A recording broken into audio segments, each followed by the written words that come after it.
مرتدانو ته هم خط ولیکي چې هغه په دې ډول بسم الله الرحمن الرحیم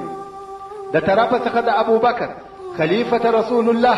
وهغه چاته چې زما دغه خط ورسیږي که خاص وي که عام که پر اسلام پاتې وي او که رجوع ځینې کړی دا خط و ټولو خلقو ته او پر هغه چا دې سلام وي چې پس له هدایت څخه یې ضلالت او ګمراهۍ ته رجوع نه ده کړې او پر هغه شیانو مې ایمان راوړی دی چې محمد صلی الله علیه و وسلم راوړي دي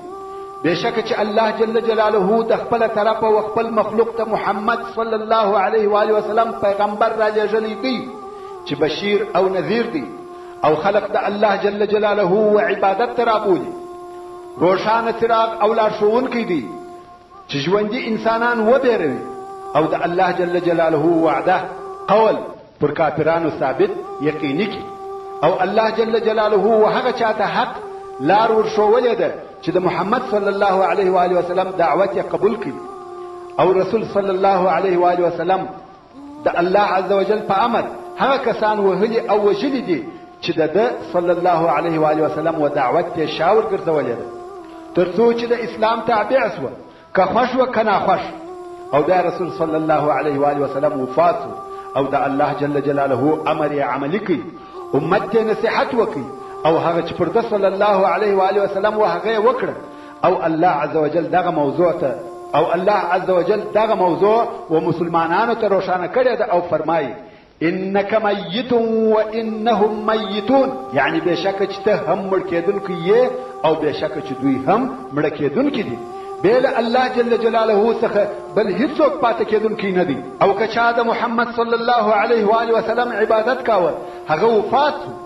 او که چا د الله جل جلاله عبادت کاوه هغه چې یو الله دی او شرک نه لري هغه الله حاضر او ناظر دی حی او قیوم دی همیشه موجود او ژوندی دی او زه وصیت درته کوم په تقوا د الله او په خپل حظ او نصیب د الله جل جلاله څخه او په هغه شي وصیت درته کوم چې ستاسې نبي صلی الله علیه و وسلم درته راوړی دی او وایم د هغه په لارښوونه او هدایت عمل وکړه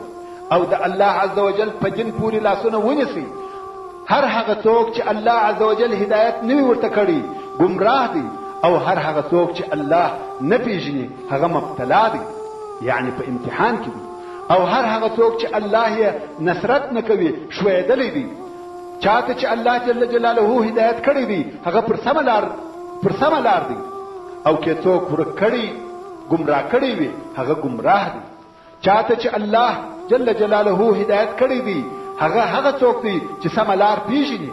او که څوک ګمراه کړی دی هغه دوست او لارښوونکی نه لري او د هغه څخه په دنیا کې هیڅ عمل نه منل کیږي او په آخرت کې هیڅ عمل نه قبلیږي